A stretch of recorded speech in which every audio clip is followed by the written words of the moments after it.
talking touchdowns.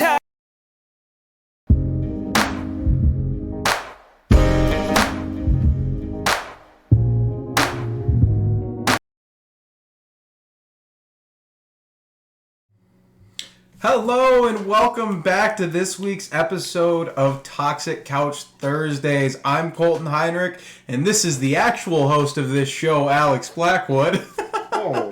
I'm kidding. We both host it together. But this is the real professional over here. It's an honor to get to work with him every single day. We have quite the jam-packed show today. Wow. Oh, yeah. But before we do anything else, we got to give credit where it's due. This man has been so great has been just helping out in so many different ways. Once again, welcome to Toxic Couch TV and happy Halloween. Yeah, happy Halloween. Tomorrow's the day where we all get to dress up. We had a great Halloween week in terms of just our personal lives. We had a choir dress up day, and that was fun. We had a really good turnout too. I was really impressed. Yeah, anyway, I just want to give credit where it's due. Colton has been doing so much for us. He's been doing a lot of the media related things for us as well. It's been an honor working with him and learning from him.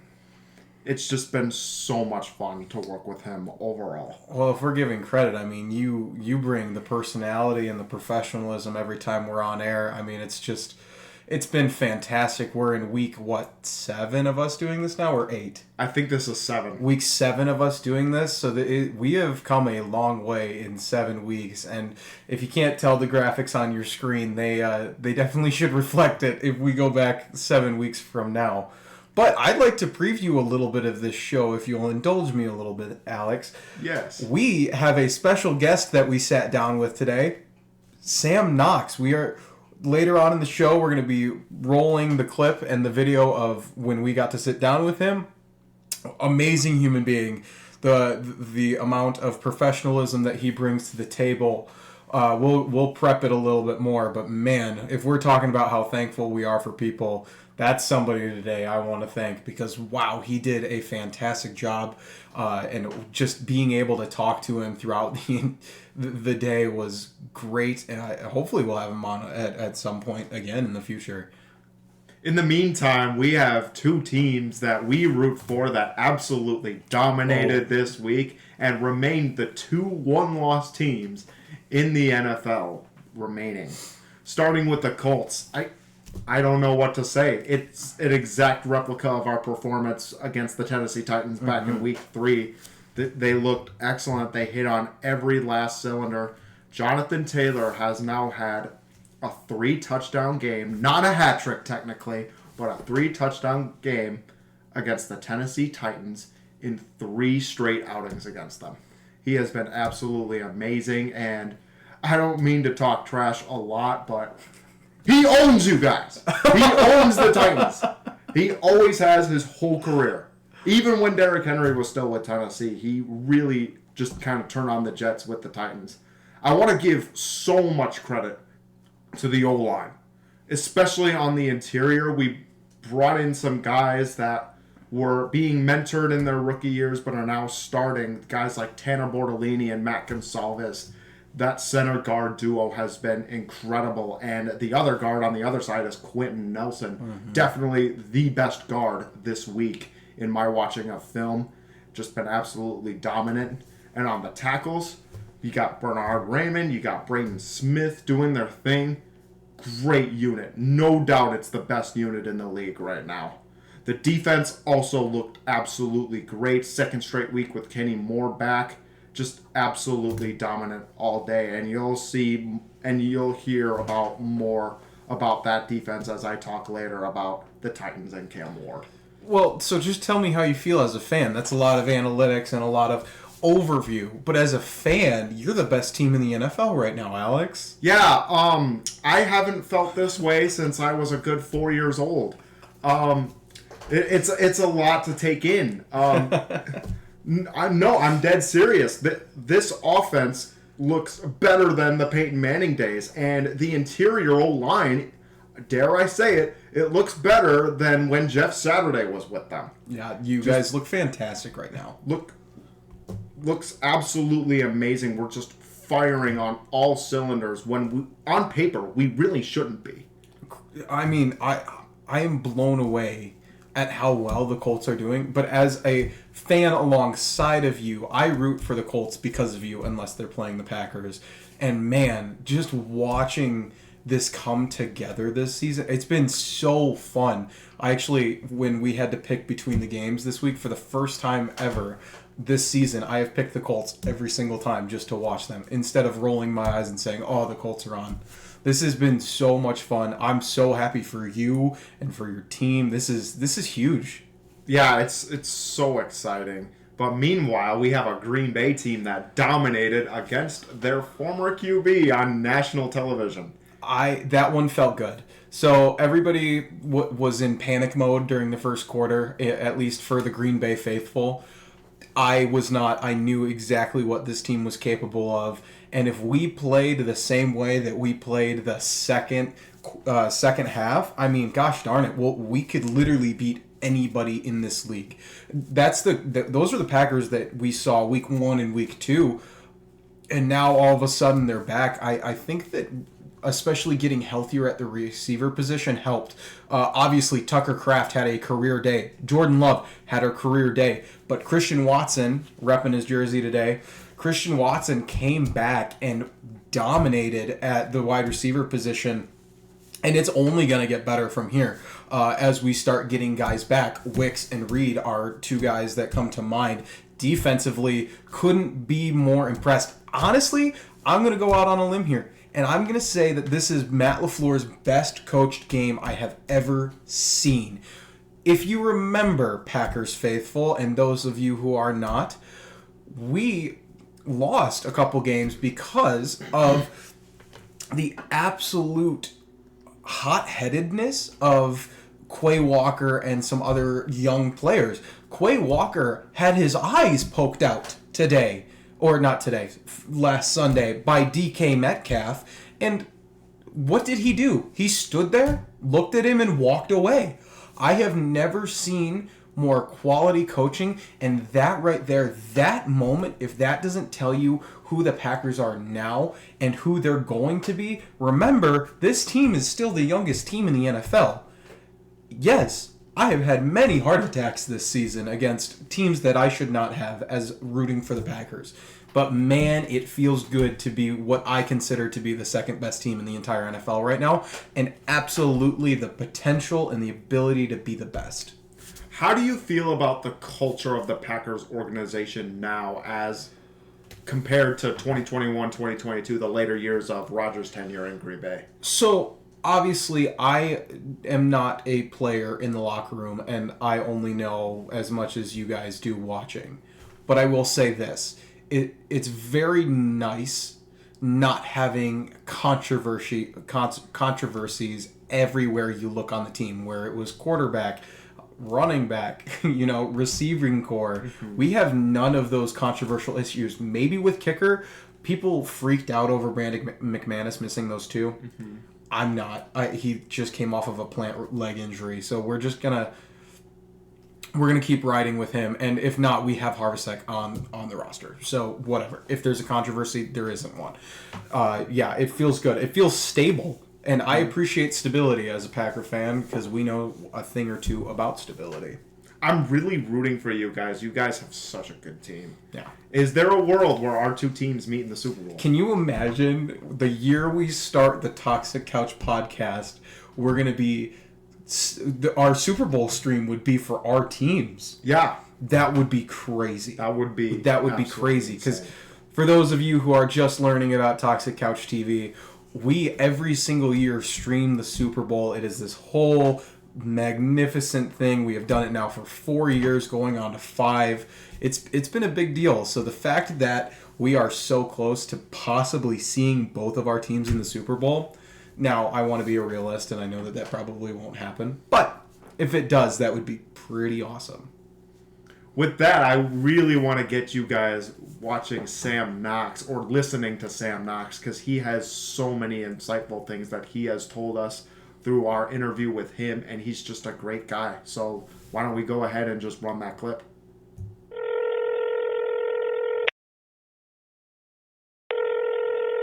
What's up, man? Just before we even start, I just want to say thank you. This is like a full circle moment for me. I'll even like mention it. This is so cool. I saw that you were on the sideline this weekend too. Yeah, for the Pats. Yeah. Yeah. They're playing well right now. So, I know. That's we're keeping it. They're keeping it going after a couple tough years. They're finally playing. Mm-hmm. They're finally playing well. So, but yeah, I mean, I remember those days covering Hononegah, man. Oh my gosh. Honestly, I do miss parts of Rockford for sure. In that area, true. it was awesome. It was the start of the career, and it was great, man. It was so much fun. Yeah, we both are really blessed to be able to welcome WPRI Providence Sports Director here. This is Sam Knox, actually one of Colton's better friends from back in high school, and just a great dude. I can't wait to be able to ask him some questions, and I'm sure Colton can't wait either. Yeah, this is a full circle moment for me, Sam. You interviewed me, my first ever interview in high school. You were my first, so that. This is crazy for me because, believe it or not, you are our first guest on the show total. And we're so thankful that you said yes. 5 minutes, I counted. It took 5 minutes for you to answer and say, let's do this. So that was pretty sweet. Man, happy to help and happy to jump on, talk sports. It's good stuff. Yeah, absolutely. Yeah, well, we appreciate it. So we've got a couple of questions just for you. And specifically, we wanted to get you on because of the Patriots because holy cow. Wow, who would have thought in a world like this, in the year of our Lord 2025, the Patriots are good again? What's your experience been out there just living the Patriots? Yeah, I mean, it's been this is really the first year where you're kind of tasting a little bit of the playoffs. It's been a rough couple years for sure, but they're turning it around. They got the right pieces. They got the right guy at the helm with Mike Vrabel. They got the right quarterback. It seems as though he is kind of rising above the other quarterbacks in that draft class, Drake May, and it seems to be working. The culture's there. Everything's lining up to be to work in their favor, and it's been really fun covering them. Obviously a really historic franchise, and they're kind of getting back to that status. I mean, they still have some work to do, and they've played some weaker teams, but. They're getting there, and it's been a lot of fun to watch, and how fast it's happened is pretty cool. Yeah, no kidding. So you guys get the Falcons this week, if I'm not mistaken. Yep. Falcons team that's kind of been hit or miss in terms of whether or not they've been good. How do you feel as, number one, a fan, and then number two, as somebody who's covering the team? How do you feel going into this week as a Patriot lover? Yeah, I mean, I think that it's going to be an interesting matchup for them. I think, Bijan Robinson poses a ton of challenges. He's a really good running back. But to be honest, I don't know if that's enough to beat the Patriots. I mean, the Falcons, they do have talent, but you look at the running back situation, that they have. It's the best one that the Patriots have seen all year, and I think it's interesting because the Patriots' run defense has been so good. They haven't allowed a rusher to have a really, really good day. I think there's some stat, and I don't know if this is – I don't have the stats in front of me, but I believe they've held the opposing running back to less than 60 yards, 70 or 60 yards every game. So their run defense has been fantastic. They've kept guys like James Cook. They've held him at bay. They've been able to, hold guys like, trying to think here. With week 1, week 2, running backs in the league, there's a few good ones that they've faced already. Right.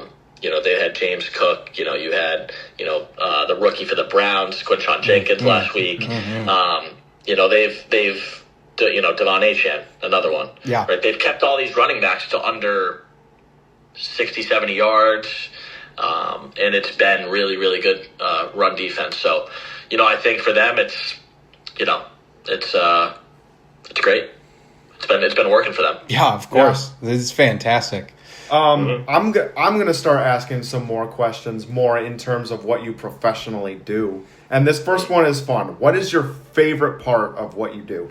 Oh. That's a good one. The favorite part of what I do is, I think, just connecting with people. I think that a big part of what we do, it's so much fun, right? The industry is so fun, and seeing seeing people grow like this right here. I covered Colton. Vidarian Lowe is a great example of this, and I always say this guy went to Auburn High, and he's on the Patriots now. So, I've seen him from college to the pros, and it is so cool to see because you saw every step of the journey, right? So if you make those personal connections, you get to see them grow. A lot like some of the guys that I covered in Illinois, you see their journey, you see them grow, you see them get married, you see different things, right, throughout their whole journey. It's kind of like, in a way, it's kind of like, it's not the same thing, but it's like teaching students, and you see the students grow, you see a bunch of different people that you've covered grow. So making those personal connections, I think, is really, really cool, and it's something that I always appreciated. And of course, it's great to see the teams you cover win. The Celtics winning the title last year was great. There's so many great opportunities and great things to do, and there's no doubt I'm super fortunate for it, and it's we're not doing brain surgery, right? That's lives aren't at risk with us, right? So it's like we have a really cool job, and sometimes it's hard not to it's hard to realize that I'm hard on myself, right? It's easy to be hard on yourself when you're in this industry, and there's a lot of people watching, but at the end of the day, you're talking sports, and it's a lot of fun. Yeah, it's been so much fun getting to cover sports, and it did bring me back. Oh, look at that! The 13WREX. Nice. So this is my first station. Oh, and I was just having my coffee, man. What a throwback! That's exactly what it was. What a right? throwback, So man! It's just like sorry all the stars. No, it's all the stars are aligning. What I'll do in post is I'll throw in a couple of images from you and I standing next to each other while I was in high school. Great. Because I've got a picture of you with your camera up over the huddle after we had a playoff win. Yeah. Yes, yeah. I've got that picture of you holding the camera up. I always thought that picture was just phenomenal. That's a great picture, man. Yeah, I think I know which one you're talking about. It's awesome. But yeah, so didn't mean to track you off guard there, but that's the OG station right there. Yeah, and it's like I've said, it's just been a full circle moment getting to talk to you and interview you now. Can you believe it's been basically 6 years that you and I have known each other and been working together? That's crazy. That was crazy to me. It's nuts, man. I mean, coming out there in May of 2020, nothing was happening, and doing Zoom stuff and covering golf, and I mean, it was God bless the golfers, but man, that was rough. Yeah. No football in the fall, and 2020 was weird. High school football, anyway. But yeah, it was strange. But we had a 6-game it all worked season. out. 2021 was a really good year. Yes, it was. And it was the year that I kind of really started to get my footing and get going. So it was great. Yeah, the energy that you bring to everything is just phenomenal. I mean, I will always remember. And the fact that my parents, when I said, Mom, Dad, Sam Knox is coming on the show this week, they're like, Sam? We remember Sam? That's how much energy you bring to what you do. So we're grateful for you, at least in the Rockford area. Yeah, I love Rockford, man. I love everyone out there. They treated me like, I'm not here without Rockford, so I speak of it pretty often. I talk to people about it. They're like, "Where'd you start?" I'm like, "Rockford, Illinois." They're like, "Rockford, where's that?" I'm like, it's out in it's an hour and a half outside of Chicago, and that that area people love their sports, and it's great, man. So the love is reciprocated. Appreciate that. Yeah, we appreciate it. Sam, do you have any advice for anyone who's going into news for the first time or trying to enter into the news or the sports media world otherwise? Yeah, I'd say just get as much experience as you can. Whatever you want to do, whether it's be on camera or write, do as much as you can. Get the reps, because at the end of the day, it's about making content. It's about, practicing, even if it's in front of a mirror, if you want to be in TV, getting internships, talking to professionals in the field that you want to go into, in TV, right? Like I had a couple really good internships and great mentors that I still have to this day, and they've become great friends of mine. one of my professors was David Wade, who's a main anchor in Boston, evening anchor, and he is phenomenal. He's won so many awards, and he's one of my great friends now. But he taught me so much just because I wanted to be in that realm of things, and he was terrific. But just talking to people, because everyone, for the most part, everyone that I've come across that is in this industry, wants to help the next wave of people that want to get into it. And there's no doubt that I'm one of those people as well. It's I was once told that it's kind of like an elevator, right? There's an elevator that brings journalists these days up to the high levels, and they're covering the great stuff. Empties out, the elevator comes back down, and it grabs the next wave of journalists. It brings them up. I was told that by a guy at the Boston Globe. His name's Chris Price, and we were covering a Patriots practice one day. I'm like, that's actually a really good way of looking at it. It's just it's about passing on the baton, and we have great things that we cover, but just talking to people, I would say continue to get reps.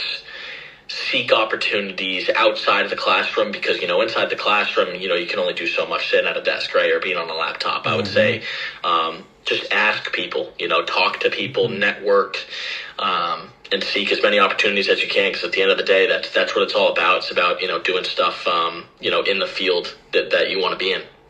That sounds like we're getting a good start then. I appreciate that. Yeah. You just described everything that is our mission to get going here. So that's greatly appreciated. Yeah, absolutely. And that's the best part. And speaking of us, do you have any questions for us here at Toxic Couch? Mm-hmm.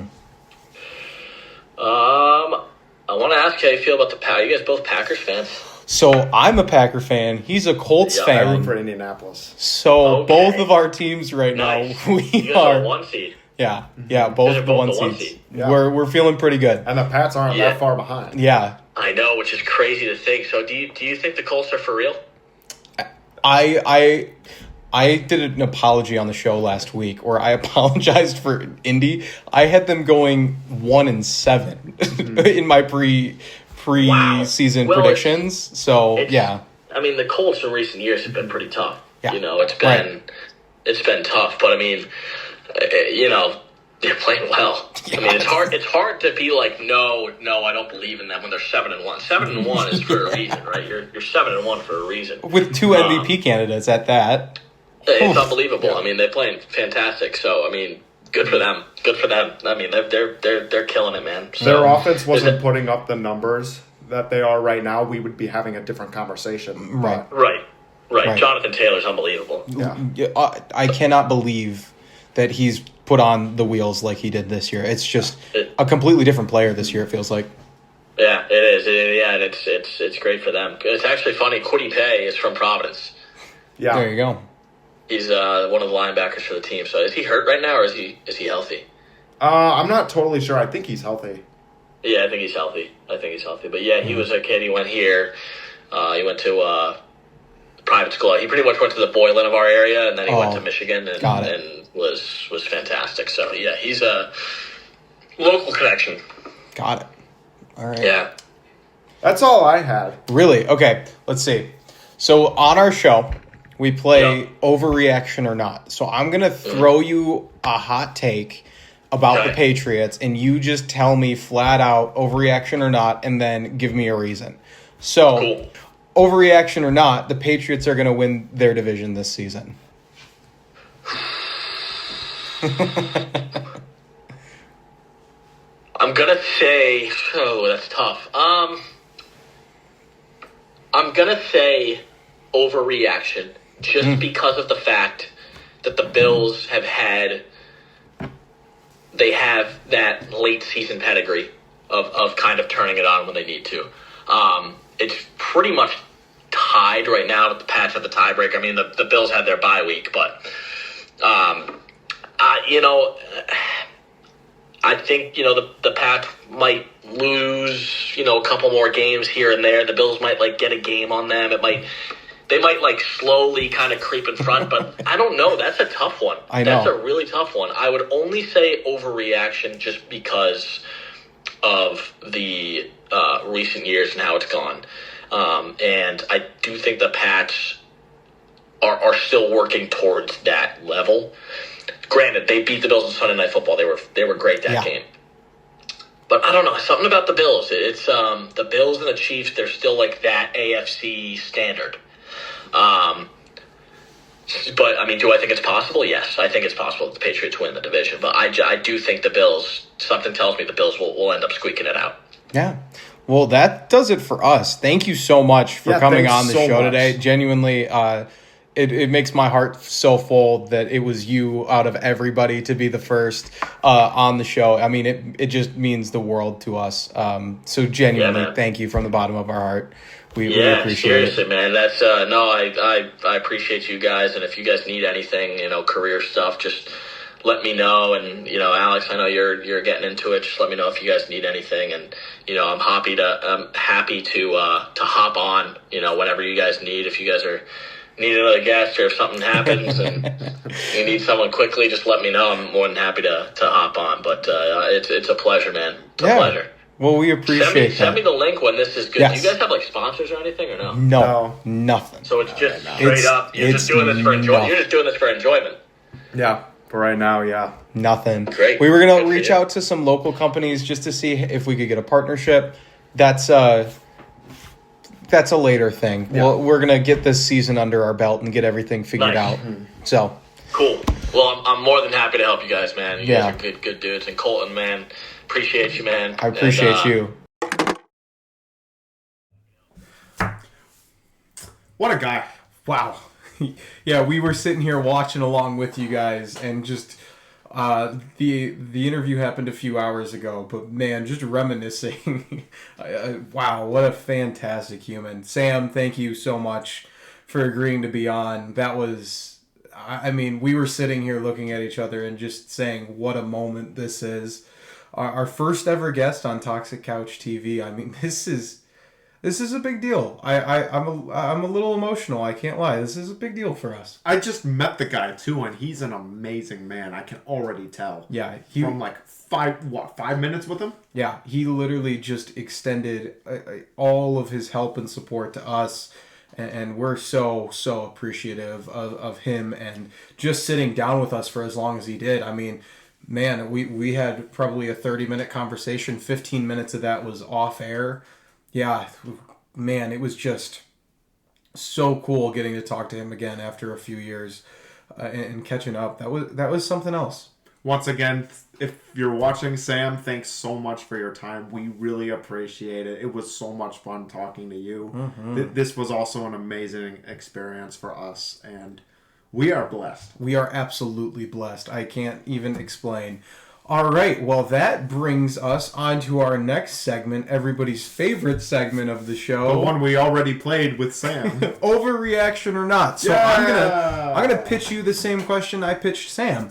Are the Patriots set to win their division this year and make a deep playoff run? This is not an overreaction. And here is why. I have my iPad in front of me, and I am about to show Colton something very important that you need to take into account, and that is their upcoming schedule. Oof. Atlanta, Tampa Bay, New York, Cincinnati, New York Giants, Buffalo, Baltimore, New York, and Miami. Only 2 of those teams currently have a winning record right now, and with the Patriots having that advantage in the standings over Buffalo right now, they control their own destiny. Mm-hmm. Yeah, I'm with you. This is totally not an overreaction. Drake May is playing like a MVP caliber quarterback somehow, some way.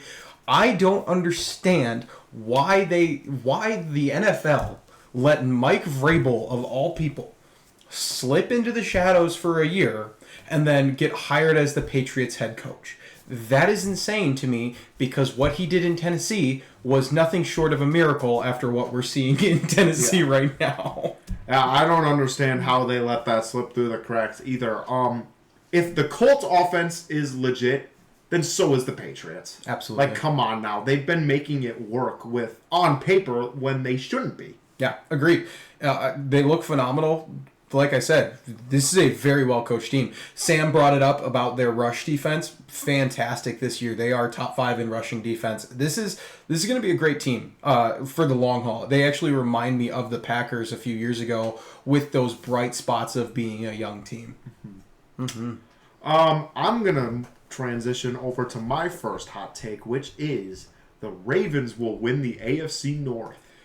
Well, I'm going to say that that's not an overreaction. They can control their own destiny the same way. It's wide open right now with the Patriots' struggles and the Bills and the Bengals doing whatever the Bills and the Bengals do.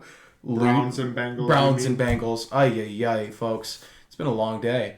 Browns and Bengals doing whatever the Browns and Bengals do. Yeah, this is not an overreaction for me. I'm going to say for now it's an overreaction. Oh. I think for the time being, they made the right move to switch QBs while they can, but I still got to see it out of Lamar for right now. Mm-hmm. And I have to see it out of that defense, which they did good last week, but I got to see more of that. Yeah, of course. So this is my next one, and it brings back the Titans that we were talking about a minute ago. Put Will Levis in, he's more entertaining. Overreaction. I mean, as much as I would want to see him play just for the memes and just for the sake of Titans sucking, Cam Ward has to be played no matter how much he sucks right now for the sake of his own development. And with the Titans trying to clear house, they are not doing him any favors. I don't want to talk too much about it right now. I'm going to be talking about it more later. Agreed. But for right now, that's total overreaction. For me, it's like 50% overreaction, 50% not. I think Will Levis, how terribly he plays, is so entertaining for me. So I really want to see him just play football again. It was like Zach Wilson when he was playing football. That's how I feel. My next hot take is Zach Taylor has to go. Whoa. Oh, man. Gosh, I have to think about that one for a second. I'm going to go overreaction. I don't think is the issue. I think he's a fantastic head coach. The fact that they have had the successes that they have had with the team that they've had around them. I do think the Bengals organization poses a lot of issues to itself in terms of overpaying players or not compensating in the draft in the right positions. So I'm going to go overreaction. Circle back with me by the end of the season, though. I'm going to say overreaction as well. This is not Zach Taylor's problem. Is he their defensive play caller? I'm not totally sure. I think it goes in and out depending on how well the defense does. Yeah, but so basically what I got out of that is the defense isn't really his problem right now. It's definitely not his fault. Yeah. The problem with this team, like you said, is the management. Where are we spending our money? Are we giving rookies ridiculous clauses in their contracts? Right. Like, it's ridiculous. And I've never seen a GM this petty with money in my life. Agreed. I'm with you. All right, so this is my next one, and it's a little bit sad. Cam Scadaboo, that was a career-ending injury. And it is going to derail what had been a bright future for this Giants team. That's an overreaction. We've seen players get injured from hip drop tackles before, and they've came back and been able to perform just fine. It's really sad what happened to Cam Scadaboo, and I really pray for his recovery. This is definitely not the end of his career. Yeah, I think this is a complete overreaction. This is a take that I saw online and wanted to echo it here. That's a complete overreaction. Cam Scadaboo literally would have gotten up and played football on a broken ankle as far as I'm concerned, but the NFL won't let him. So let that man run. Everybody cried when he got hurt. Devastating injury. Prayers up for Cam. My next hot take is Caleb Williams is not the answer.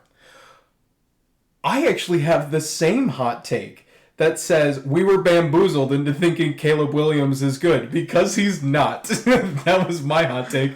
No, this is not an overreaction. He's not doing a good job. Him and Ben Johnson, I heard it put this way.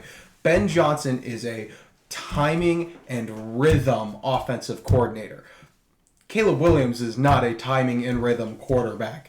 And the marrying of these two is like a rocky marriage. It's going to be tough for them to figure it out. And I hope that they don't as a Packers fan.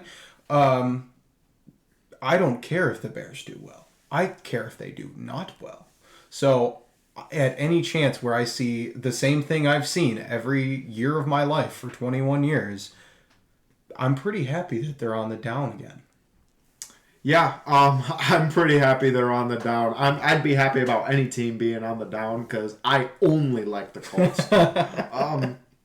But I am going to say, for now, overreaction. Really? If we see a mid-season collapse like we did last year, Literally, it's an entirely different story. But for now, we're gonna be lenient because he has shown a lot of upside, and I'm just gonna give him one last chance. They had the same record going to Week 8 last year, 4-2, and then they had that whole collapse, and then lost just about every game except for 2. Surely they don't do that again. Can you imagine if the Bears did that again? Oh, jeez. I would laugh and laugh and laugh and laugh and laugh. But that's just because the heated rivalry. Bears fans, there are some of you watching right now. You know I love you, but I hate your team. This is my next hot take, Alex. I was wrong about the Broncos. Yes, you were. You need to believe. That is not an overreaction. And actually, that was going to be one of my hot takes. I actually said the Broncos are Super Bowl contenders. Well, that's a little bit of an overreaction. I don't believe that much. Their defense has definitely proven me wrong, shutting down what was an MVP candidate before Dak rolled into Denver. Yeah, genuinely, I think I was wrong about the Broncos. Team that I'm happy to be wrong about. They do scare me a little bit in terms of the not greatness they've put on film, but Bo Nix seems to have figured out his issues. The defense looks like it doesn't have any holes anymore. With Patrick Surtain sitting a few games, we'll see how that goes with that secondary, but... I was just going to talk about the offense. Bo Nix and Cortland Sutton look like one of the best QB receiver duos in the NFL right now. Yeah, I'm with you on this Bo leaving train. I'm just not fully on. I'm dipping my foot in the water. I definitely think this is something to watch. It was not on my bucket list. Yeah, agreed. This next hot take, this might be a difficult one to decipher. George Pickens will not be a Dallas Cowboy in 2026. Wow. I mean, George Pickens is a diva. We know this. Look at his draft picture, the iconic. I think this is an overreaction. If you saw him and CeeDee Lamb on the sideline and in practice, the way that those two get along, what needs to happen is Jerry needs to figure himself out, and I'll touch on that in one of my hot takes later. I'd say overreaction as well. These two get along so well. All the same reasons that you said. Right. If it were for any reason, it would mean the Cowboys genuinely won 6 or less games. Right. Yeah, I'm with you. All right, so here's my next one, and this one comes right back to hometown Green Bay. Jordan Love is the Packers' 3rd consecutive Hall of Fame quarterback. Overreaction. Oh, I have not seen enough out of Jordan. It's been 3 seasons. You know what? I'm not even going to entertain that because he just did something that Aaron Rodgers never did in his career. I mean, he's on track, if that's what you meant. No, I meant that he will be a first ballot Hall of Famer when it's all said and done. Yeah, he's on track for either first or second ballot Hall of Famer. He's been absolutely incredible, and we're going to talk more about him later. He's just been amazing. I don't know about first ballot just yet. Well, that feels like Pookie slander to me, and I am not for that. Jordan Love, this is not an overreaction. The Packers are back like we never left because we never did. Let's move on to my final hot take, which is the Saints will draft a QB in the first round. Not an overreaction, but also, once again, this Saints team, there's not much to look forward to, even in the future after getting a QB. This is a franchise in full rebuild mode. Not an overreaction, but Saints fans, don't get your hopes up. I think they're still going to be bad. Yeah, this is not an overreaction, and I think getting a QB next year would be the first step. There are a bunch of great QBs next year. You guys are at least 5 years away from going to the playoffs. Yeah. All right, so this is my last hot take. Overreaction or not, Alex, Jerry Jones should sell the Dallas Cowboys. Not an overreaction. We've been saying this is not an overreaction even before we even started this show. Like, we've been saying that. When did he buy the team? Like 1990 something? Something like that. Yeah. Ever since like 1998 when Emmitt Smith had that incident in a barber shop, we've been saying, sell the team, Jerry. Sell the team, Jerry. Sell the team, Jerry. Not an overreaction. Not even entertaining this conversation. Not an overreaction. Absolutely. They stunk this week against the Broncos. Not an overreaction.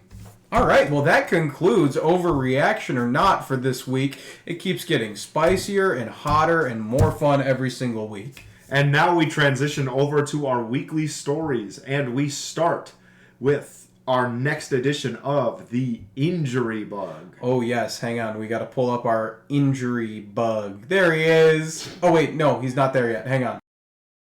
There he is. Yeah! Here comes the injury bug. We're not celebrating injuries. This poor little guy is hurt, but he's got a smile on his face because it is still football season. The first injury, we already kind of talked about it. Cam Scadaboo's ankle, man. Poor man. Oh, ay. What an electric player. The NFL as a whole is going to miss him, let alone this Giants team. Yeah. I feel really bad. You have to wonder if the Giants are going to continue to try or if they're just going to keep stockpiling losses and maybe go at it in the draft. I think you have to at least try for the sake of Jackson Dart's development. Agreed. But for any other reason, there's no reason to get yourselves banged up in the playoffs this year. You got to think long term. The other half of our injury bug segment, Pat Surtain was supposed to go on IR this week. He is not expected to be put there. He was being examined for his pectoral in the win over the Cowboys, and it looks not good, but good enough to stay off the IR. Yeah, and I mean that's a great news for the Denver Broncos. He's looking at a week-by-week return, as of what I've been told. Next up, the Ravens made a QB change, a QB2 change to be exact. They went from Cooper Rush to Tyler Snoop Huntley. He is now 1-0 as a Baltimore starter. Yeah, I mean, and you saw after Lamar went out last year, they were capable of winning games and still playoff contenders. Why in the world they ever started Cooper Rush over him, I have no clue. Feels like dysfunction in this franchise, but the same dysfunction that we've come to learn at this point, especially in clutch moments. It just feels like the story of the Ravens. Glad that they finally figured it out, but allegedly he's back tonight. I didn't fully look at the injury reports just yet, but that's what I've been told as well. Lamar Jackson should be playing tonight, and he'll put on a show against the Miami Dolphins, I promise, because it's Miami. Yep. In other quarterback news, Spencer Rattler down in New Orleans has been permanently benched in favor of Tyler Shough. To be honest, I don't care about the Saints enough to have a take about this. They're kind of irrelevant, hanging out at the bottom. They're better than everybody gave them credit for, and now they just fell off of a cliff. So, Saints fans, we already touched on it earlier. I'm sorry.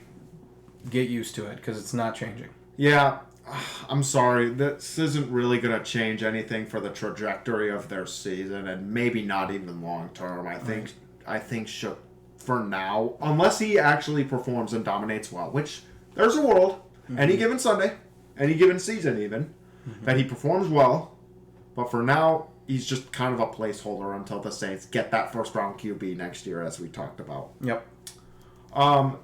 Couple weeks ago, the Thursday night game in Week 6 between the Eagles and the Giants, there was an incident involving the medical tent in which Jackson Dart was injured. And Brian Dable and Cam Skattebo both entered the medical tent when they shouldn't have. And they were both, the Giants organization, was fined $200,000.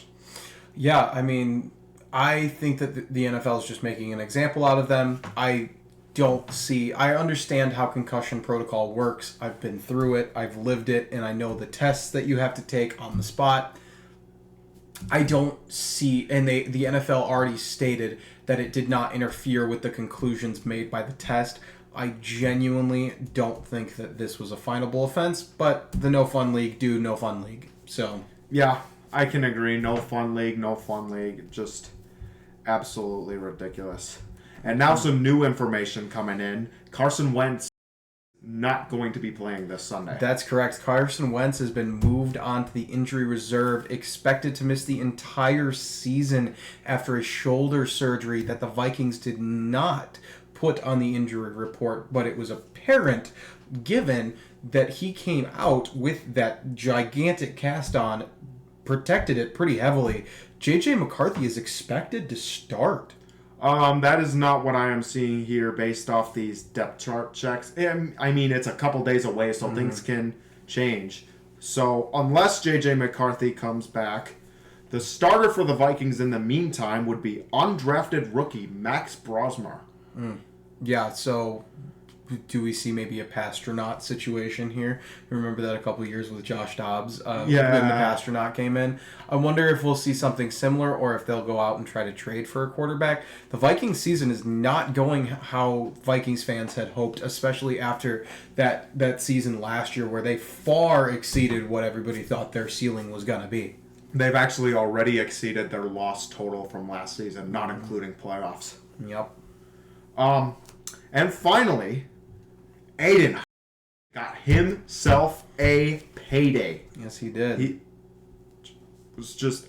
I'm looking up this exact contract details because I had it somewhere.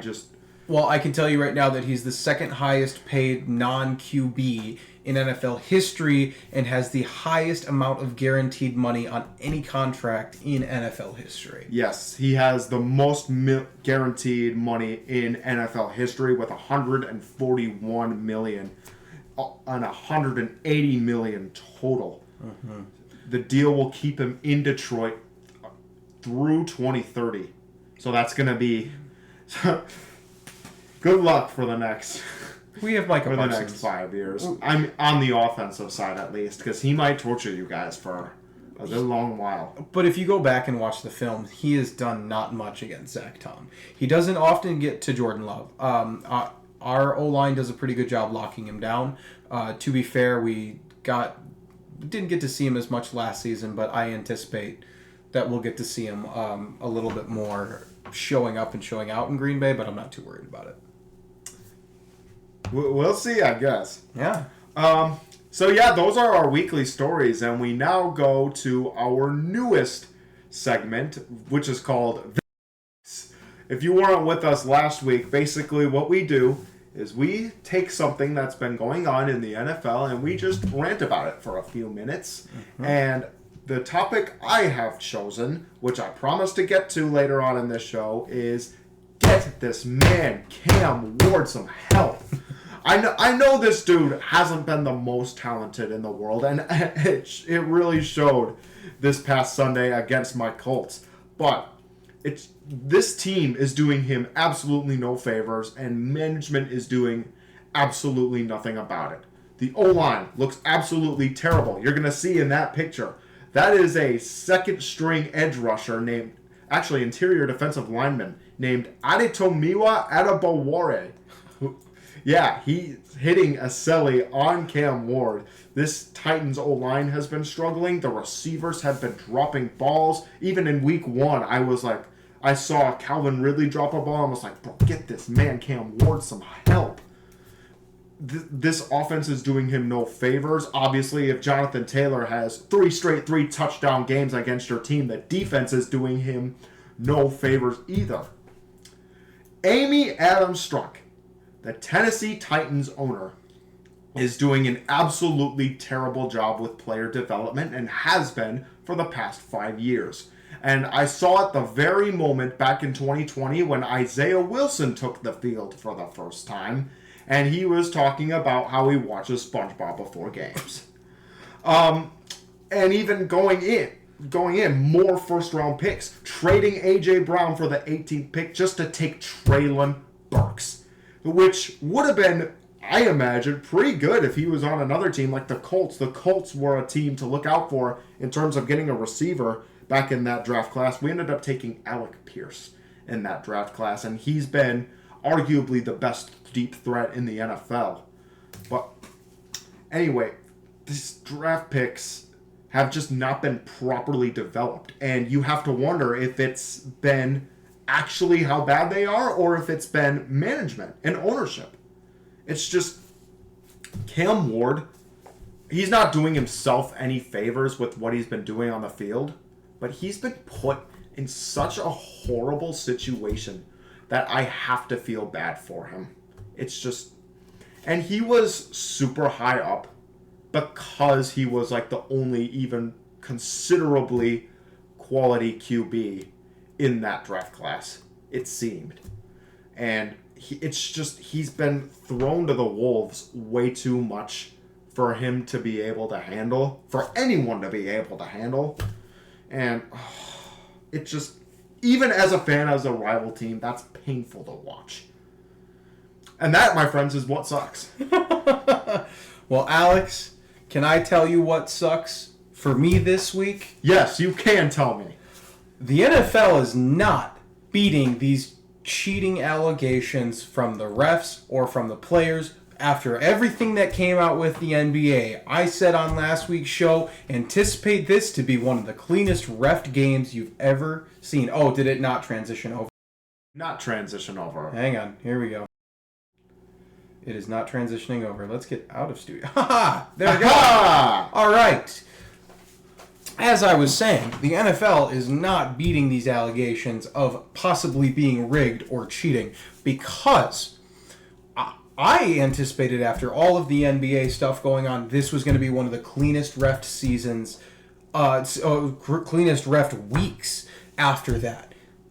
It was not the case. I have seen some of the most terrible calls I have seen what feels like ever this weekend, and both of them come off of a non-whistle that the refs went back on review and said, after review, there was a whistle blown dead. The Buccaneers would have ran away with this game against the Saints, right? Yeah. Yes, Saints. I do not have a picture of the Saints. That's why I'm confused. But I'm always confused, to be fair. This game against the Saints, let me break it down for you. Buccaneers, boom, show up, show out on defense, force a fumble, pick that ball up, run it to the end zone. One of the most beautiful defensive plays I've seen all season. And that would have been their second turnover of the game. Second defensive score of the game. However, after review, there was a whistle blown. And you know these NFL games as well as I do at this point. You know that they have microphones on the field. There was no whistle. None whistle. At all. And unless the TV is lying to me and I should have heard a faint whistle, I can hear whistles in my sleep because of how much NFL football I watch. But this wasn't even the only time that it happened this weekend. It happened with with the Philadelphia Eagles in this tush push. That was clearly a fumble, by the way. Clearly a fumble. But they say that a whistle was blown. And they said that they stopped forward progress. They switch their story every single time.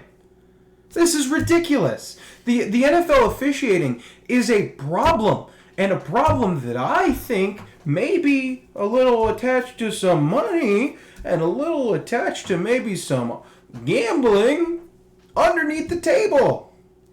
Now, I have constantly said that good teams should beat bad refs.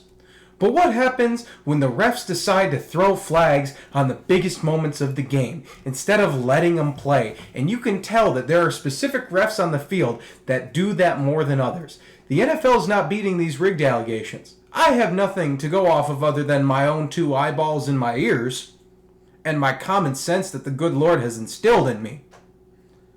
But gosh darn it, do better, NFL. This is becoming an issue. It's been an issue. But now, you might have the FBI up your rear end. So figure it out. That's what sucks.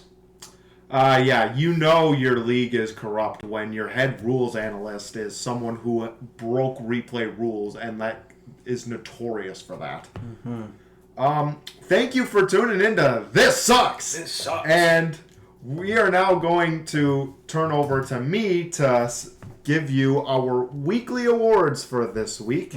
And we start with our MVP, who you're going to like. His name is Jordan Pookie Love. Guys, you did the Pookie thing. You said You said that you weren't going to do it. That makes my heart so happy. Yes, Pookie is MVP this week. Give it to me. But you know what? It was absolutely warranted. He went 29 for 37 with 360 yards, 3 touchdowns, 134 passer rating. 20 straight completions. I didn't have that on the graphic. I just didn't have enough room. But 20 straight completions. Just absolutely amazing. Up there with the records. Yeah, this feels pretty good that you ran out of space on our graphics to tell about the accolades of Pookie. And I love it. I'm all for it. You heard me in overreaction or not. 3rd straight consecutive Hall of Fame quarterback. Run the table. Big 27's coming up, Jordan. Here we go, baby. Packers are going to the Super Bowl. Imagine the respect you guys would get if you didn't tie the Cowboys. Please don't remind me. Will not. Next we have our coach, which I know Colton was really going to want LaFleur because that was a greatly coached game. But I tend to go with coaches that win in upset victories and whose teams just look like they've transformed from one week to another. And that team this week is the Houston Texans. I thought the Niners had this one in the bag regardless of their injuries, but DeMeco Ryans and the Texans were able to expose those holes so clearly. And C.J. Stroud looks better than he has all season thus far. The defense also looks very good. The defense looked good last week in Seattle even. It just... It didn't really show on the box score, but this week it did show on the box score. Yep, I'm with you. Just a great all-around showing from the Texans coaching staff. Yeah, agreed. We move on to our offensive player of the week, and man, it pains me not to put Mr. 3-touchdown Jonathan Taylor on here. Ultimately, what's more impressive is 216 yards, which goes to James Cook of the Buffalo Bills. He had on 19 carries, too. That's less than 20. That's more than 10 yards a carry. And he had 2 touchdowns to go with it. The Bills are back in the right direction. The bye came at the right time, and they needed to regroup. The Bills are officially back after a 3-week-long hiatus. Let's move on to our defensive player of the week. I almost accidentally put someone else in. Myles Garrett is the player of the week with 6 tackles, 5 sacks, and a forced fumble. You know what really angers me? You know who did not give Myles Garrett the AFC Defensive Player of the Week? The NFL social media team. Why, you might ask? Probably because he didn't win the game. His team got belted. Okay, how was that one guy's fault? All right? This man contributed everything for the Browns and is getting no respect for it right now. So he is going to get respect from us. Myles Garrett, you are the defensive player of the week in all of our hearts. Yeah, that was a phenomenal performance. Literally one of the greatest performances I've ever seen just to come up with a loss. Ooh, brutal. The rookies this week were a little hard. No offense, no one really particularly stood out to me in terms of rookies this week. I went with Gadsden for Offensive Rookie of the Week, the tight end for the Chargers. Not necessarily for his performance last week, but for the last 3 weeks combined. Last week he had 5 catches for 77 yards and a touchdown, which on film he looked very, very good in that Thursday night game. I just thought he needed a shout out for his past 3 weeks too, because he's been dominant. He's been the best tight end in football these past 3 weeks. Yeah, I'm with you. He looked fantastic. His breakout game against the Colts, and now it's just he's chugging along. Halfway through the season, we didn't even know who his name was, and now he is top 5 in receiving yards for a tight end. Yep. Yeah, incredible stuff. Moving on, our defensive rookie of the week, we're actually staying in Los Angeles with the Chargers, and we're giving it to R.J. Mickens, who is a rotational playing safety, gets not very many snaps, but still managed to get an interception on Justin Jefferson, as you see in this graphic. That is a nasty picture. Yeah, and he looked very good in coverage when I actually watched him in film. He just looked great. I really wanted to shout out a sleeper pick this week for defensive player. The Chargers just look excellent, and now that they're coming back from a lot of injuries, I really expect them to go back to their winning ways. Yeah, I'm with you. All right, so that does it for our awards for the week. That is. Man, sped run through that tonight. Nice job, Blackwood. Well, it's my turn to be speedy. Here we go. Our rankings for this week. Colts and Packers stay at 1 and 2. Lions stay at 3. Buccaneers at 4. Chiefs stay at 5. Top 5, no shakeup this week. But if you notice, 6 and 7... 6 and 7, we've got the Eagles and the Bills who climbed their way up after having a tough little go at it. They seem to be back. Give me the Seahawks at number 8, Rams at 9, Broncos, I'm starting to believe, Alex, at 10. Patriots are so close to making the top 10. They're at number 11. The Niners dropped down to 12. They should be scared, Blackwood, because these injuries are starting to pile up. They're dropping like flies. Niners, their ranking goes with it. Jaguars at 13. Not a very lucky number. I'm starting to worry about this Jaguars team. Look like the same Jags we're used to at this point. Steelers at 14. 2 nasty losses to the Green Bay Packers and the Bengals. Yikes, Steelers fans. Chargers at 15, on the up and up. Same with the Texans, keep moving up. The Bears drop after a nasty loss this week to the Ravens. Bears fans, keep dropping for me. All right, Falcons, who are they at this point? I don't know, you don't know, get over it. All right, Panthers at 19, play my Packers this week. Hopefully they don't jump up in the rankings after this. Andy Dalton, right off in the sunset, Red Rifle. Holy crap, don't play football again, bud. And then we got the Cowboys. Jerry, sell the team. Ravens, moving up, finally. Are they awake? They've been asleep. Please wake up, Ravens. Your fans need it. And then we have the Commanders, Cardinals, and Giants all dropping after this week because, honestly, Cam Scattaboo is too valuable. Therefore, Giants drop a lot. I've got the Vikings at 25, rounding out the bottom of our list. Bengals, Browns, Saints, Dolphins, Raiders, Jets, and Titans. If you notice, the Titans dropped all the way down to the bottom because I thought Cam Ward looked terrible this week. Jets moved up because they looked decent. Justin Fields finally figured it out. I don't know if it's Aaron Glenn, but we'll figure it out. That is my power rankings. Yeah, I don't really have much to complain about here. A lot of these teams are within 4 or 5 spots of where I'd actually put them. One team I think that is way too high is Jacksonville. I actually am inclined to agree with you. Right now they are where they are because they got that win over the Chiefs, and it was a pretty convincing win, and it was, wow, the Chiefs were still pretty hot and on that hot streak, so that's why they stay where they are. I'm a little worried about keeping them there, but that's an issue for next week, me. You know what I would actually do is I would switch the Jaguars with the Baltimore Ravens. Give it one more week.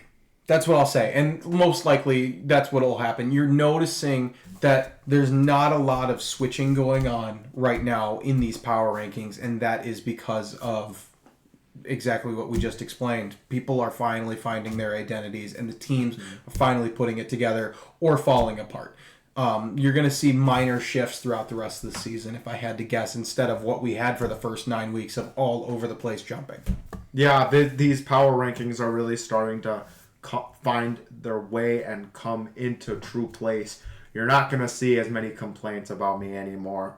I'm going to be more complacent, and I'm not going to interrupt you anymore. Well, I appreciate that, because when I get on a roll with these power rankings, I just roll.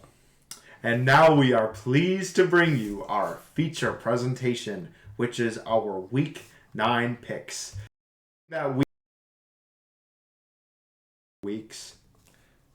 Oh, yay. It crashed for a second. We're back. Yeah, so if I don't know what cut out, what didn't, well, our feature presentation is coming up next, and that is our Week 9 picks. Now, we're getting back to something that we haven't been good at the past few weeks, and that is recording our records and our standings. So, last week, Colton went a dismal 7-6. That's above 500. What do you mean dismal? One game above 500. It's still above 500. I went a dazzling 10-3. Mm-hmm. Did absolutely excellent to get myself back in it for the season. Colton is 54-34-1 on the year. I am 52-36-1 on the year. We got to figure out what we're doing for the winner. We'll discuss that. Next week we'll have an answer for whoever wins. There will be something. Double milk mile maybe, Alex? Oh. All right, let's get into these game picks. Thursday Night Football is about to start. Let's get our pick in before. Yeah, but first we have 4 teams on bye: the Cleveland Browns, the New York Jets, the Philadelphia Eagles, and the Tampa Bay Buccaneers. The Eagles are getting their bye at the wrong time. They just started clicking again. They're gonna need to regroup and see how this will continue. They got the Packers, I know, coming up in a few weeks. Mm-hmm. And the Lions the week right after that.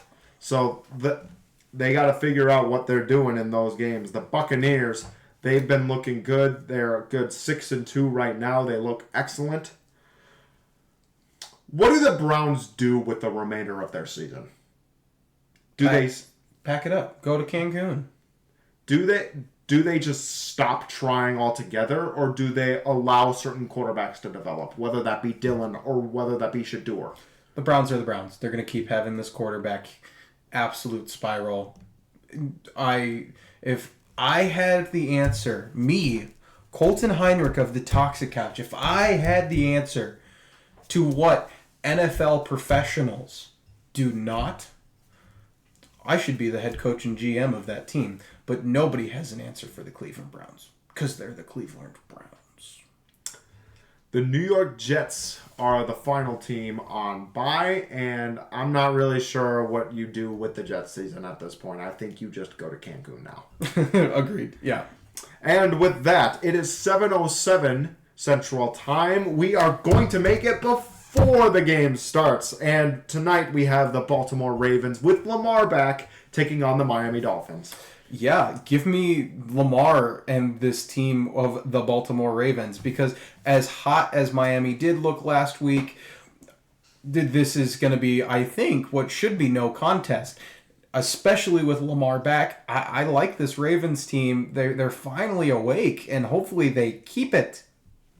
I'm with you here. The Miami Dolphins did get a big win over a very banged-up Falcons team, but that's going to be short-lived, because Tua has one eye, and the Dolphins suck. So, give me the Ravens. All right, Blackwood. It's your team next against the team that my team played last week. If you can keep up with how many times I said team, I'll give you a cookie. Team. We have the Pittsburgh Steelers hosting once again this week, but this week they get the Indianapolis Colts. Aaron Rodgers will always be tough. Like, no matter how good he is in that moment, or no matter how good the team is in that moment, Aaron Rodgers will always be a tough quarterback to play. Fortunately, the Colts have won their past 3 games against Aaron Rodgers. Actually, past 4. One of which for the New York Jets. Here's where I stand. I am not impressed with the Steelers' defense at all. No. I can see why Jordan Love would win that MVP. I can see why George Flacco would win MVP of the week, which he didn't, but they're the highest paid defense in the entire NFL. Yet they've allowed back-to-back 30-point games, one of which to a backup QB. Mm-hmm. And in that case, I have to go with Indianapolis. They have scored 30-plus in all but 2 games this year. Yep. So I think they're on pace to do that again here. Unless Aaron Rodgers got something special up his sleeve, because that's really going to be the only way they win it. Unless Aaron Rodgers just has an absolute miracle of a game, give me the Colts. Yeah, I mean, Aaron's always got something special up his sleeve. We were up 3 scores, and I was like, I've seen Aaron come in and win games like this. But Indy is hot. I don't care. They've been great on the road. Give me Indy. I will probably pick them every single week. It's a tough get for the Steelers getting the best 2 teams back to back. So yeah, give me Indy. The next game of the early window is between the San Francisco 49ers and the New York Giants. San Francisco 49ers should be in panic mode, especially going to play at this MetLife turf that has consistent injuries left and right. Like I said earlier, they're dropping like flies. However, Cam Scadaboo's not playing in this game. I do think that the Niners get it despite the injuries. We should have just coined this the hospital bowl at this point, because that's about what it feels like. I don't expect the Niners to keep going on a run like this, but they will win. I'm going to take the Giants. You were talking about the injuries that the Niners have dealt with and how they're not going to sustain that depth. And you were talking about how MetLife has the worst turf in the history of football. And I think that will get to the 49ers. It would get to any other team. It really would. And you look at the Giants, you have a quarterback that can upset anybody. They look at the way he played against the Chargers. Look at the way he played against the Eagles on the Thursday night game.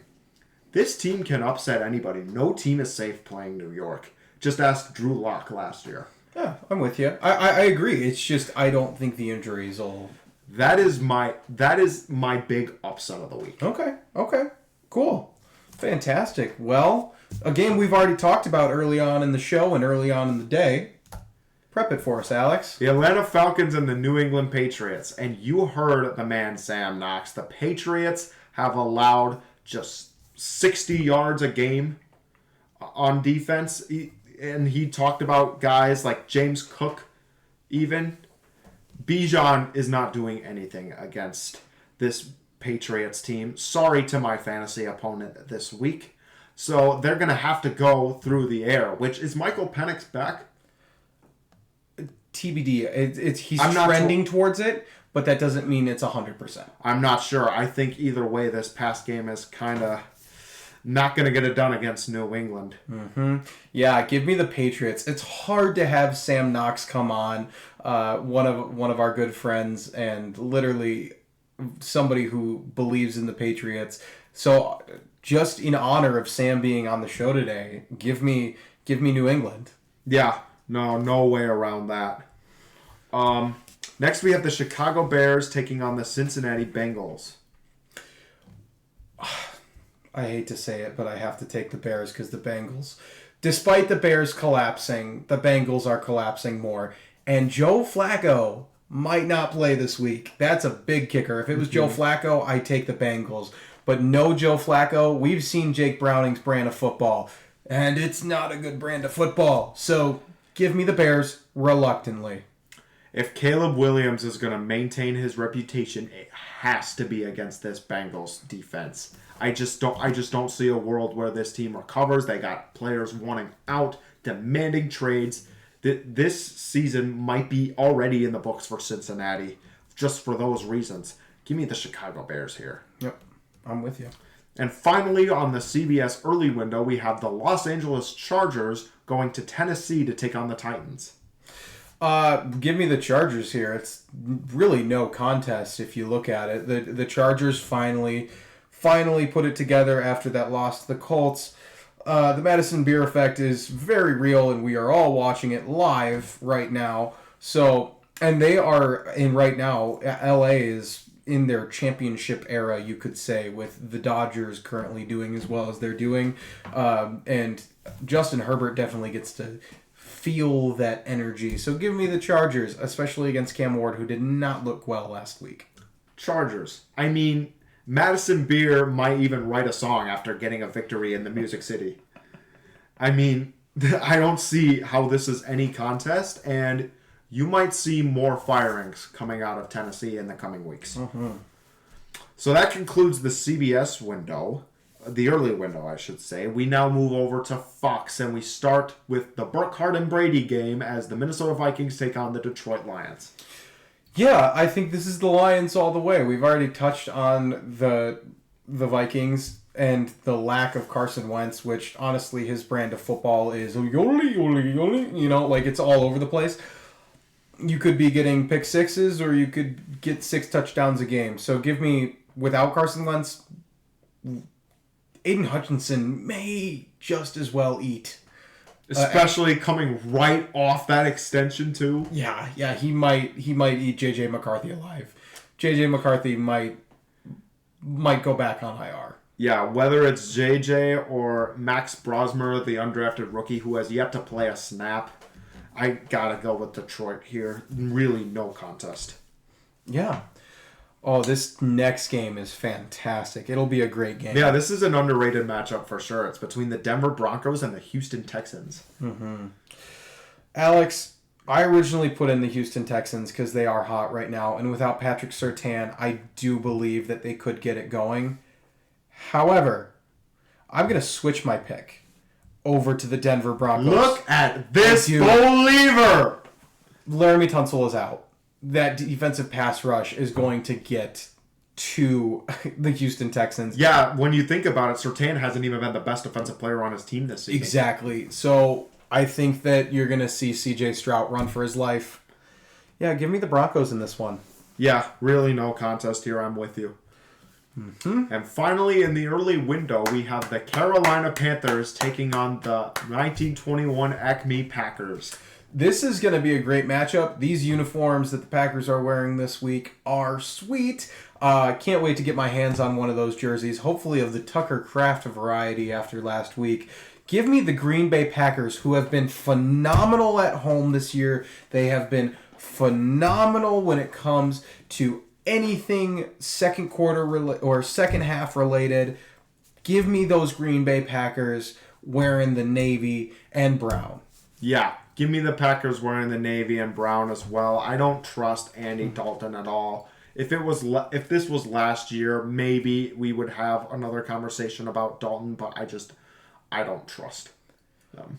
It feels hard to trust Andy Dalton outside of any year that's not like 2012, but yeah, I'm with you. Yeah. We move to the late window, and we start with the New Orleans Saints taking on the Los Angeles Rams. This is a quick one. The Rams. Yeah. Tyler Shook is going to have some growing pains to deal with before he can even think about winning. Rams, no contest. With that out of the way, we move on to our second late window game between the Jacksonville Jaguars and the Las Vegas Raiders. I'm not watching this game unless I absolutely have to, or if it's on Red Zone. This game does not entertain me. It does not entice me. But give me the boys down in Duval. I can't help but agree. Not because I'm confident in Jacksonville, but because I'm not confident in the Raiders at all. I'm in this state of mind where the Raiders might not win a game unless they make a QB change. And with that, we move to our Toxic Couch Game of the Week. The game that has been anticipated since May when the schedule was first released. Chapter 10 of the matchup between Patrick Mahomes and Josh Allen as the Kansas City Chiefs take on the Buffalo Bills. Every time they play, it feeds families. Yeah. Literally, it reminds me of the Brady versus Manning back in the good old days. This will feed generations. There will be rule changes that come from this game, as it always does. Mm-hmm. It will feed families. Last year in Highmark Stadium, until the Bills moved to new Highmark, I told you once, I'll tell you again, I'm picking the Bills every time they play at Highmark. The only time they've been beat at Highmark is by them New England Patriots. Give me the Buffalo Bills. I am going to take the Bills too, but for a different reason. We know how this plays out in the regular season versus the playoffs. In the regular season, Josh Allen and the Bills know exactly what to do, and they beat the Chiefs by double digits every single time. Yep. The playoffs is a totally different story. Some tomfoolery comes out of Mahomes, and even in last year's case, the refs. And yeah, but that's a conversation for later on in the postseason. For now, I am taking the boys in blue. That make me want to shout. Well, we've got two games left to pick, Alex. Yes, the first being between the Seattle Seahawks and the Washington Commanders. I had to put the Redskins logo there because they are wearing Redskins-themed throwbacks except with that logo there. It instead is just the normal W. I had to pay a tribute to the old Redskins logo because I can tell Josh Harris wants that team back. Oh, yeah, and there's already been so many conversations around that Redskins logo coming back. But man, we have had this conversation over and over again. The good old days and the good old logos. The Seahawks look phenomenal in their uniforms and their throwbacks. I wish they would bring them back and be permanent. This Commanders team doesn't stand a chance, though. Give me Seattle. They look fantastic. Yeah, no, the Commanders have defensive issues that are just not being fixed at all through coaching or anything. I have to go with Seattle. Sam Darnold is going to put on a show. The last game, I can't believe that we're here already. Yeah, we got the Arizona Cardinals taking on the Dallas Cowboys wearing their special helmets for Veterans Day coming up. What a snoozer of a game. But they're in Jerry World. Give me the Cowboys. I don't think that Arizona is going to be able to keep up with this high-powered offense or what we've come to expect as a high-powered offense. I disagree. They have lost 5 straight games, but in those games, they've been able to keep it close every single one of those times. And this Cardinals team is just so due for a win. And how hilarious would it be if that losing streak,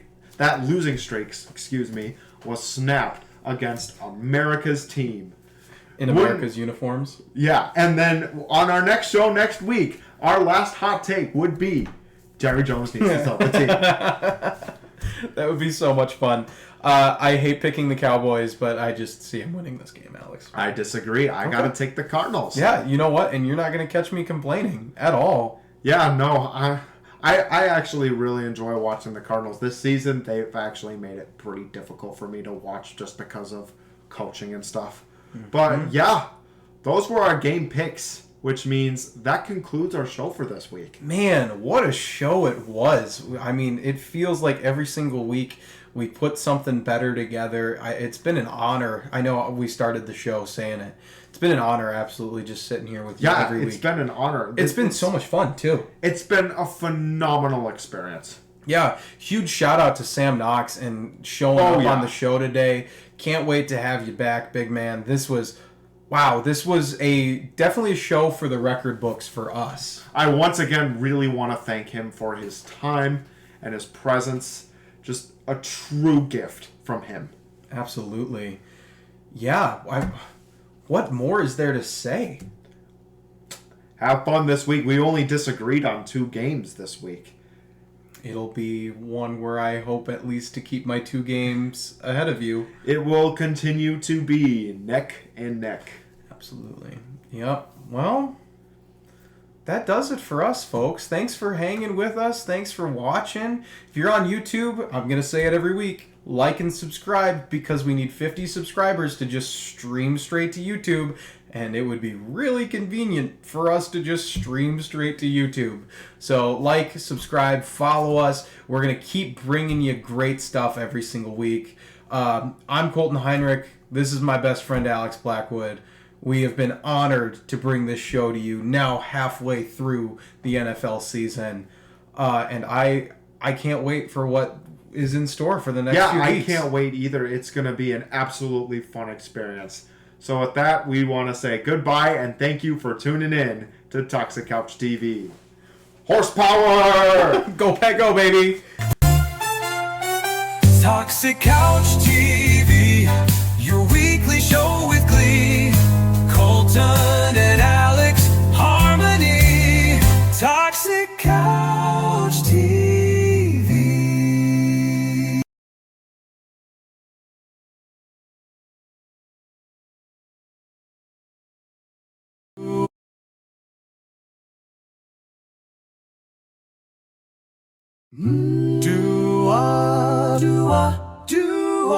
Hey, hey, hey, we're live from the couch where the big boys play.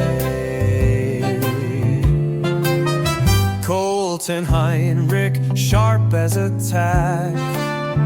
Alex Blackwood's got the stats to back.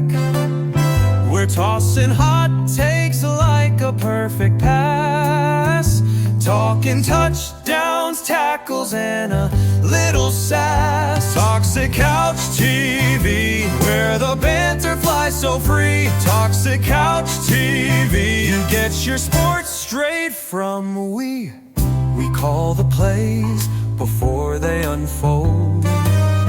Predict the champs, both brave and bold. From Sunday lights to Monday night, we're singing takes that just sound right. Toxic Couch TV, the gridiron's melody. Toxic Couch TV, hot takes in perfect key.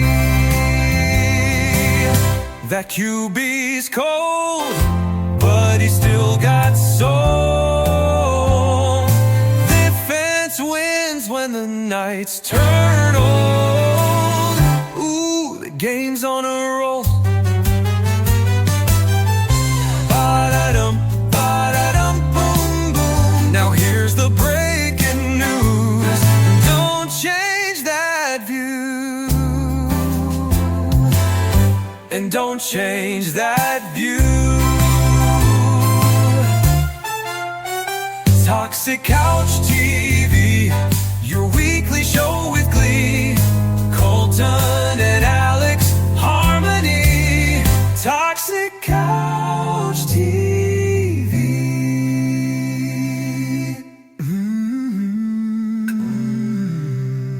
Stay tuned, folks.